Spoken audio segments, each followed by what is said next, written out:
les idées. Si vous faites partie de l'intelligentsia alerte, aujourd'hui, pratiquement, vous n'avez pas de place dans les partis politiques. Il faut savoir insulter, il faut savoir crier, il faut savoir pointer du doigt et regarder Evelyne avec un angle de 90 degrés pour véritablement se voir, en tout cas, propulsé au devant de la scène. Mais ça doit changer impérativement. Absolument. Alors, Serigne Diallo, je me suis perdu dans les explications de Abdoulaye Mbow. Oui. Alors, il vient de dire que la violence a traversé plusieurs régimes. Oui. Et il a fait un rappel historique.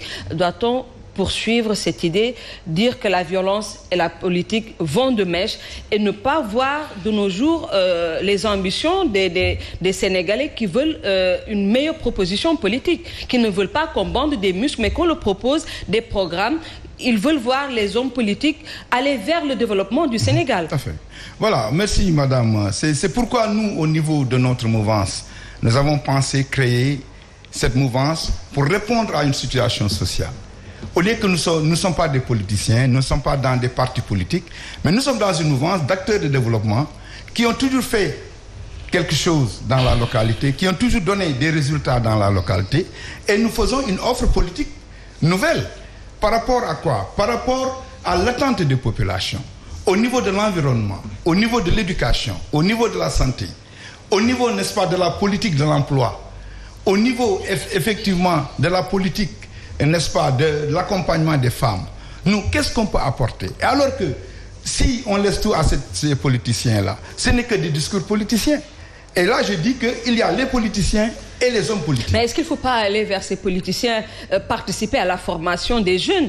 Oui, mais nous sommes dans un cadre très élargi, oui, où que nous avons toujours mené notre partition dans la formation des jeunes, dans l'accompagnement et la sensibilisation des jeunes.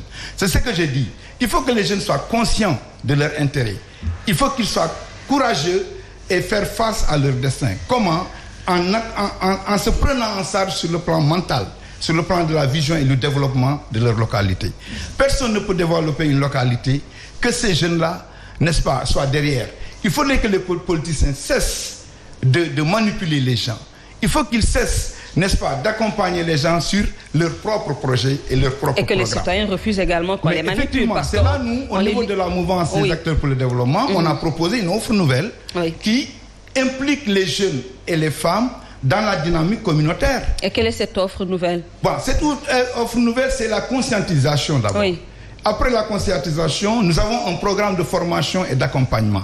Parce qu'on a dit, pour donner en fait quelque chose aux gens, ce n'est pas de l'argent qu'on leur donne, mais c'est des compétences. C'est au fait des choses qui peuvent leur permettre de sortir de leur pauvreté. C'est quoi? C'est un accompagnement. Parce que si vous faites attention, nous avons proposé des programmes d'insertion, des antennes d'information de proximité. Parce que tout simplement, dans la banlieue, les gens n'ont pas les bonnes informations.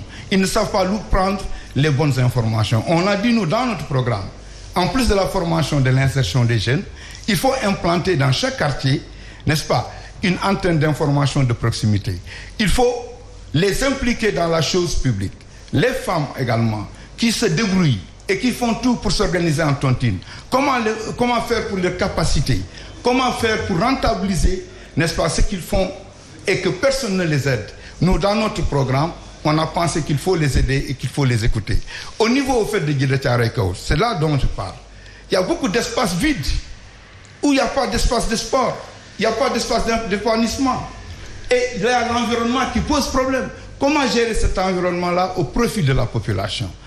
Il y a énormément d'écoles qui manquent dans ce district-là, dans cette localité. Il n'y a pas de centre de formation à Djiddah Thiaroye Kao. Ça pose problème.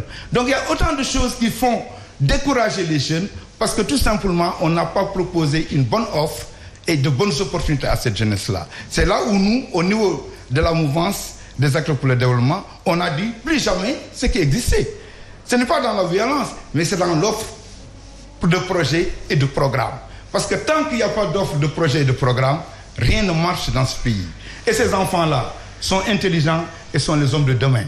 On leur a dit, écoute, prenez conscience de vous-même. Prenez conscience de votre avenir. Ce n'est pas dans la violence. Ce n'est non plus dans, au fait, les petites choses qu'on vous donne que vous puissiez vous développer. Donc voilà un peu l'approche que nous avons pour révolutionner un peu la mentalité, n'est-ce pas, et le comportement de la jeunesse à Djiddah Thiaroye Kao et de façon générale au Sénégal. Parce qu'au fait, si vous dites que si vous voyez qu'on a mis sur pied cette mouvance, c'est parce que c'est pour trouver une alternative. Très bien. Et cette alternative, on est vraiment là-dedans. Et on voudrait que dans chaque commune, qu'on implante des mouvances d'acteurs pour le développement. Très bien. Parce qu'ils n'ont pas de place. Très bien. Et on a créé cette place. Alors, Serigne Saliou, je vous disais tantôt, qu'est-ce qui fait courir les acteurs politiques? Je vais reformuler la question autrement. Qu'est-ce qui est à l'origine de cette violence? Est-ce que c'est pas... qu'est-ce qui explique cette hargne à vouloir conserver les prébendes? Est-ce que c'est pas ça, quelque part, qui est à l'origine de cette violence? On voit des maires qui ont traversé presque tous les régimes et qui se présentent encore. Oui, mais c'est parce que les mairies ont toujours été des sources d'enrichissement illicite. Et que l'État, de toute façon, l'État n'a jamais fait des audits, en tout cas, même s'il y a eu des audits de la Cour des comptes, mais ce sont des résultats qui n'ont jamais été exploités judiciairement par le pouvoir en place. Donc, généralement, quand on se situe du camp du pouvoir, toutes les malversations financières constatées au niveau des mairies, ça passe tout simplement par perte et profit. Bien sûr que l'État ne fait absolument rien, ne serait-ce que pour mettre la main sur ces maires-là, quand même détourneurs de deniers publics. Et c'est ça qui fait qu'aujourd'hui, il y a beaucoup de gens quand même qui courent vers les mairies, parce que aussi, bon, les gens se disent que les mairies sont des sources tout simplement, en tout cas d'enrichissement. Que ça soit illicite ou non illicite, les gens prennent tout simplement les mairies, ne serait-ce que pour avoir quelque chose. Je crois que c'est cette mentalité-là qu'il faudra quand même révolutionner. C'est la raison pour laquelle j'épouse totalement le discours de M. Diallo. Parce que aujourd'hui, il n'est plus question de laisser les mairies à une bande tout simplement de copains et de coquins qui en font tout simplement ce qu'ils veulent. Imaginez le nombre de terrains que ces maires-là ont vendus, ou bien continuent encore de vendre impunément, sans pour autant que l'État puisse réagir.